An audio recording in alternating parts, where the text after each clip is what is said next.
تو جی فوج کا جو بجٹ ہے وہ ایک اس کا آڈٹ ہونی چاہیے اور وہ پریزنٹ ہونا چاہیے الیکٹڈ لوگوں کے ساتھ. اور فوج کے بجٹ میں سارا پیسہ ہی ختم ہو جائے اور بیکاریوں کی طرح بھیک مانگ کے قرضے لے رہے ہیں, قرضے قسطیں ادا کرنے, اور نہ بچوں کو تعلیم دے سکتے ہیں, نہ روزگار دے سکتے ہیں, نہ انصاف دے سکتے ہیں, مافیاز پھر رہے ہیں بندوق کے زور. یہ چل نہیں سکتا نظام, لیکن چل رہا ہے. خان صاحب, سلیم شہزاد کا لہو کس کے ہاتھ پہ تلاش کیا جائے؟ یہ اکیلے جرنلسٹ نہیں مارے گئے, قبائلی علاقے میں کئی جرنلسٹ مارے گئے اور وہ ان کو اٹھایا اور اسی طرح ہی غائب ہوتے تھے اور ان کی ڈیڈ باڈی ملتی تھی.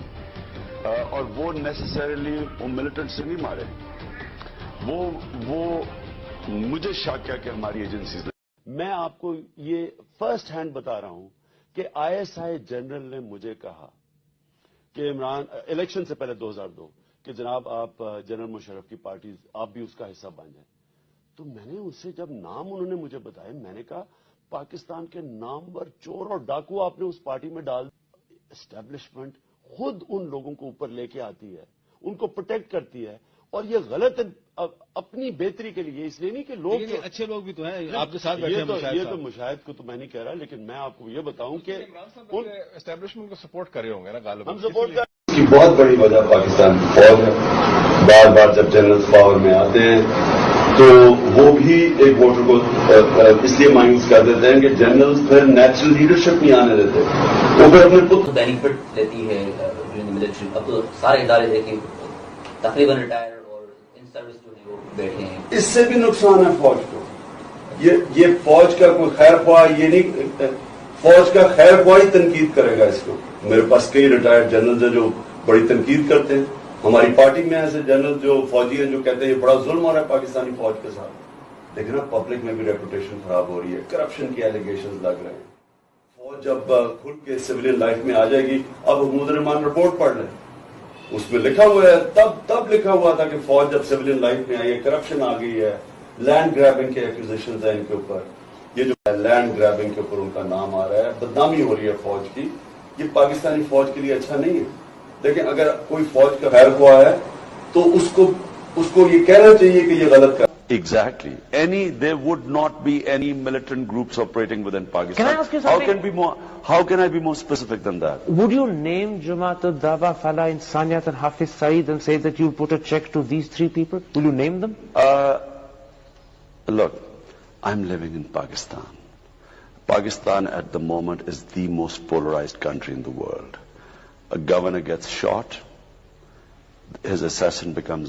When he talks about bringing those criminals of Mumbai to justice, so the time has come now again for Pakistan to completely review the way we have dealt with militant groups in our country.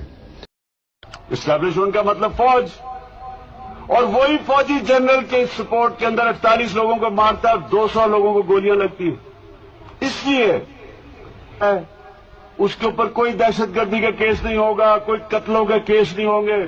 بھی تاثر ہے پاکستان میں, کیوں ایک تو طاقتور ہے power میں جو سیاستدان ہیں, دوسرے جو طاقتور ہیں وہ پاکستان کی ایجنسیز ہیں.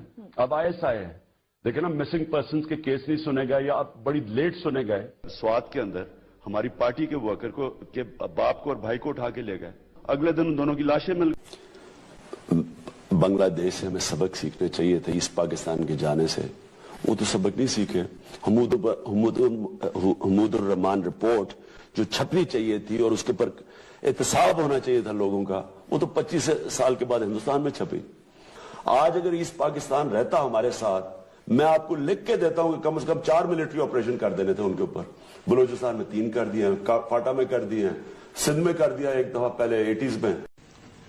میں پہلے تو وہ جو جنرل نے بھی بات کی ہے نا, میں ایسے مجھے اپنے پروگرام میں جب بٹھائے نا, ایسے بے غیرت لوگوں کو نا پلیز بات کروایا کریں. یہ بے غیرت لوگ, نشاد احمد بے غیرت, یہ جو بھی ہے یہ بڑا بے غیرت ہے. یہ اس طرح کے لوگ جو ہیں, یہ اس ملک کے میر جعفر, میر صادق, یہ دوسروں سے مل کے اور اپنے ملک کا بیڑا. اور آپ کو پتہ نہیں ٹیلی ویژن پہ دیکھا یا نہیں, ایک چیک پوسٹ کے اوپر 5 چچنس کو مارا, 3 عورتیں, ایک بیچاری پریگنٹ عورت تھی. اور اگر وہ ایک جو فوٹوگرافر میرے پاس چھپ کے پھر وہ اسلام آباد آیا وہ پھر میرے پاس پہنچا. جو بھی یہ کرتا ہے ہمیں پروٹیکٹ نہیں کرنا چاہیے. ایک ابھی ایک اور سی ڈی نکلی کہ محمد نے جس میں 47 لوگوں کو لائن میں کھڑا کر کے گولی مار. تو ہم اگر ان کے خلاف ایکشن بینیفٹ دیتی ہے ملٹری. اب تو سارے ادارے دیکھیں تقریباً ریٹائر اور ان سروس جو ہے وہ بیٹھے ہیں. اس سے بھی نقصان ہے فوج کو. یہ فوج کا کوئی خیر خواہ یہ نہیں، فوج کا خیر خواہ ہی تنقید کرے گا اس کو. میرے پاس کئی ریٹائرڈ جنرل ہیں جو بڑی تنقید کرتے ہیں. ہماری پارٹی میں ایسے جنرل جو فوجی ہیں جو کہتے ہیں یہ بڑا ظلم ہو رہا ہے پاکستانی فوج کے ساتھ. لیکن اب پبلک میں بھی ریپوٹیشن خراب ہو رہی ہے، کرپشن کے ایلیگیشن لگ رہے ہیں. فوج جب کھل کے سویلین لائف میں آ جائے گی، اب محمود الرحمان رپورٹ پڑھ لیں، اس میں لکھا ہوا ہے، تب لکھا ہوا تھا کہ فوج جب سویلین لائف میں آئی ہے، کرپشن آ گئی ہے، لینڈ گریبنگ کے ایکوزیشنز ہیں ان کے اوپر. یہ جو اس کی بہت بڑی وجہ پاکستان کی فوج ہے. بار بار جب جنرلز پاور میں آتے ہیں تو وہ بھی ایک ووٹر کو اس لیے مایوس کر دیتے ہیں کہ جنرلز پھر نیچرل لیڈرشپ نہیں آنے دیتے، وہ پھر اپنے پتوں کو سامنے لے کے آتے ہیں. نیچرل لیڈرشپ سے کیا مراد ہے؟ نیچرل لیڈرشپ تو لوگ اوپر لے کے آتے ہیں نا، جو لوگوں کا natural leader. Exactly. There would not be any militant groups operating within Pakistan. Can I ask you something? How can I be more specific than that? Would you name Jamaat al-Dawa, Falah, Insaniyat and Hafiz Saeed and say that you'll put a check to these three people? Will you name them? Look, I'm living in Pakistan. Pakistan at the moment is the most polarized country in the world. A governor gets shot, his assassin becomes a hero. Agencies کو تو missing persons کی وجہ سے وہ تو لوگ نفرت کرتے ہیں. اور ایف بی آئی ساتھ پاکستان کی ایجنسیز کے ساتھ لوگوں کو جا کے گھروں سے اٹھوا رہے تھے. کیا تاثر جائے گا کہ لوگ ایجنسیز اٹھا کے لے گئی، کوئی قانون نہیں ہے، کوئی پوچھنے والا نہیں ہے.